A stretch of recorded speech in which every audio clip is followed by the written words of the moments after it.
Hi, అందరికీ నమస్కారం. ఈరోజు టాపిక్ మొదలుపెట్టే ముందు నా పేరు కొంగి మనోహర్. యూట్యూబ్లోకి వెళ్ళి కొంగి మనోహర్ అని టైప్ చేసి దానికి సబ్స్క్రైబ్ చేయండి. సబ్స్క్రైబ్ చేస్తే నాకు సంబంధించిన వీడియోలన్నీ మీ స్క్రీన్ మీదకి వస్తాయి. అప్పుడు తీరిక వేళల్లో మీరు చూసి దాన్ని తెలుసుకోండి. కాబట్టి సబ్స్క్రైబ్ చేసిన తర్వాత ఏంటంటే సబ్స్క్రైబ్ చేయడమే కాదు, లైక్ చేయండి, కామెంట్ చేయండి, షేర్ చేయండి. దానివల్ల ఇంకా ఎక్కువ వీడియోలు విడుదల చేయడానికి నేను ప్రయత్నిస్తాను. ఈరోజు టాపిక్ డివోషనల్ టాపిక్. డివోషనల్ నేను మొన్న మంచి అలవాట్ల టాపిక్ అయిపోయింది. ఇప్పుడు ఈరోజు డివోషనల్ టాపిక్ ఏంటంటే కర్మల గురించి, తర్వాత సిద్ధాంతాల గురించి ఈరోజు మాట్లాడుకుందాం. సాధారణంగా మనం భగవద్గీతని చాలామంది కొంటాం.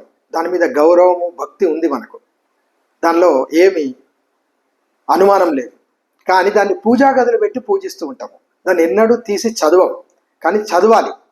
ఖచ్చితంగా మనం భగవద్గీతను చదివితేనే చాలా రహస్యాలు తెలుస్తాయి. శాస్త్రంలో ఏం ప్రతిపాదించారు అనేది తెలుసుకుంటేనే శాస్త్రబద్ధంగా జీవనం కొనసాగించవచ్చు. అయితే సిద్ధాంతాల గురించి మాట్లాడుతున్నాం కాబట్టి ద్వైత సిద్ధాంతము, అద్వైత సిద్ధాంతం, విశిష్టద్వైత సిద్ధాంతం, 3 రకాల సిద్ధాంతాలు ప్రతిపాదించారు ముగ్గురు. ద్వైత సిద్ధాంతం ప్రతిపాదించింది ఎవరు అంటే మధ్వాచార్యుడు. విశిష్ట ద్వైతాన్ని ప్రతిపాదించింది రామానుజాచార్యుడు. అద్వైత సిద్ధాంతం ప్రతిపాదించింది శంకరాచార్యుడు. ద్వైతము అంటే రెండు అని. ద్వైతం అంటే రెండు.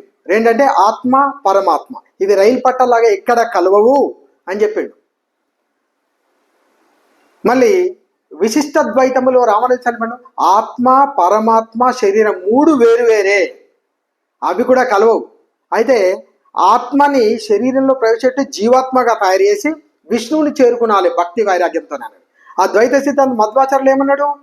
మధ్వాచార్యులు ఏమన్నాడంటే ఇవి ఆత్మ పరమాత్మ వేరు. పరమాత్మని ఆత్మ చేరుకోవాలంటే భక్తి ద్వారా, సేవ ద్వారా చేరుకోవాలా అని చెప్పాడు. ఇక అద్వైత సిద్ధాంతం అంటే రెండు వేరువేరు కాదు, ఆత్మ పరమాత్మ వేరువేరు కాదు. నీలో ఉన్నాడు దేవుడు, నాలో ఉన్నాడు. అన్ని ఆత్మల యొక్క పరమ ఉద్దేశము పరమాత్మలో లీనం కావడం. అందరూ దేవుళ్ళే, అది వేరువేరు కాదు. ఆత్మ పరమాత్మ వేరు కాదు, అన్ని ఒకటే అని చెప్పాడు. అయితే మనిషి చనిపోగానే మనిషిని ఏం చేస్తారు? శ్మశానంకు తీసుకుపోతారు. శ్మశానం తీసుకుపోయిన తర్వాత బరీడి చేస్తారు, మట్టిలో కప్పెడతారు. కొంతమంది వారి రిచువల్స్ ప్రకారము కాల్చేస్తారు. అయితే దీన్ని బట్టి ఏం తెలుస్తున్నది?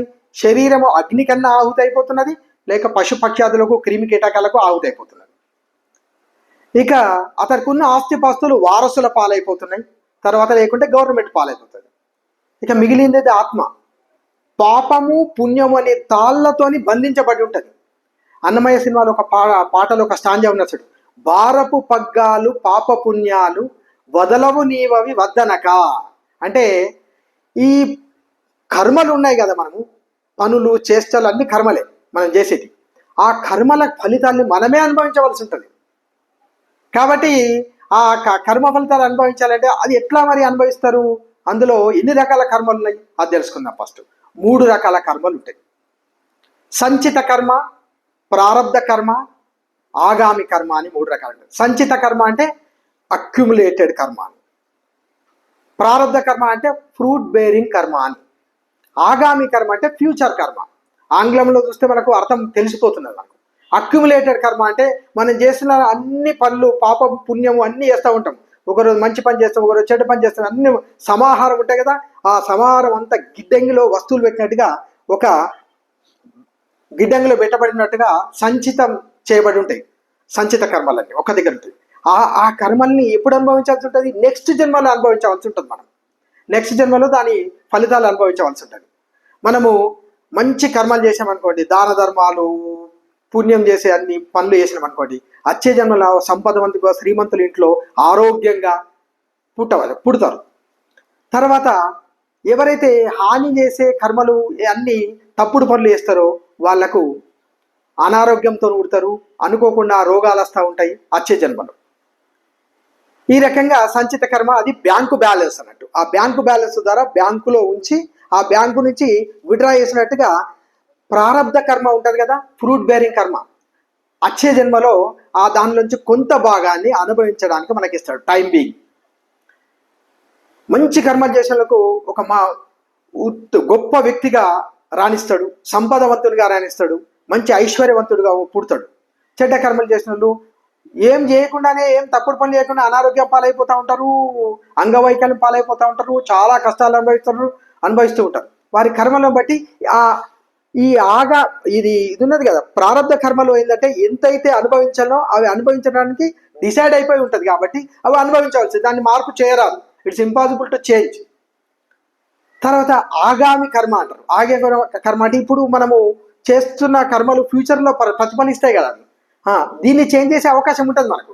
ఎట్లా అంటే మనం అన్ని మంచి కర్మలు చేసుకుంటూ ఉంటే వచ్చే జన్మలో మంచి కుటుంబంలో ఉండే అవకాశం ఉంటుంది, అన్ని గొప్ప వ్యక్తిగా రాణించే అవకాశం ఉంటుంది. చెడు కర్మలు ఇప్పుడు చేసినాం అనుకో, ఇలా చేంజ్ చేసే మన చేతుల్లో ఉన్న పని ఆగామి కర్మ. ఆగామి అంటే ఫ్యూచర్ కర్మ. అయితే భగవద్గీత ఏమంటే నిష్కామ కర్మ ఏమంటాడు, ఇంకో కొత్తది. నిష్కామ కర్మ అంటే ఏం తెలిసే, ఫలాపేక్ష లేకుండా చేసే కర్మలన్నీ. ఏదన్నా పని చేసినప్పుడు దీంతో ఇది వస్తుంది అని పని చేస్తాం మనం, ఫలమును ఆశిస్తాం, అంటే రిజల్ట్ను ఊహిస్తూ ఉంటాం అన్నట్టు. చేయడం వరకే నీ పని, రిజల్ట్ నీ చేతులు లేదు, భగవంతుడే ఇస్తాడు ఆ రిజల్ట్ ఏంటో. కాబట్టి ఫలాపేక్ష నిష్కామ కర్మ చేయండి, అన్ని కృష్ణార్పణము, అన్ని భగవంతుని కోసం పనిచేస్తున్నా అనే ఫీలింగ్లో మనం పనిచేసినాం అనుకోండి, ఆటోమేటిక్గా మనకు ఏ కర్మ తామరాకు మీద నీటి బిందువు వలె మనం తప్పించుకోవచ్చు కర్మల నుంచి. దీన్ని కూడా మనము భగవంతుని మోక్షం లభించాలంటే పాపము పుణ్యము రెండూ లేకుండా నిష్కామ కర్మ చేస్తే అప్పుడు మనము ఈజీగా భగవంతులు ఐక్యం కావచ్చు, మోక్షం లభిస్తుంది. లేకుంటే పునరపి జననం పునరపి మరణము, ఈ జనన మరణ చక్రంలో మనము తిరుగుతూనే ఉంటాం. కాబట్టి పాప పుణ్యములు భారపు పగ్గాలు, అవి వదలవి నీవవు వద్దనక. కాబట్టి జాగ్రత్తగా మనము కర్మలను చేయాలి, తర్వాత నిష్కామ కర్మ చేయాలి. ఏ పని చేసినా కానీ రిజల్ట్ని ఊహించద్దు, మన పని మనం చేసుకుంటూ పోవాలి, ఫలితం అదే వస్తుంది. Thank you.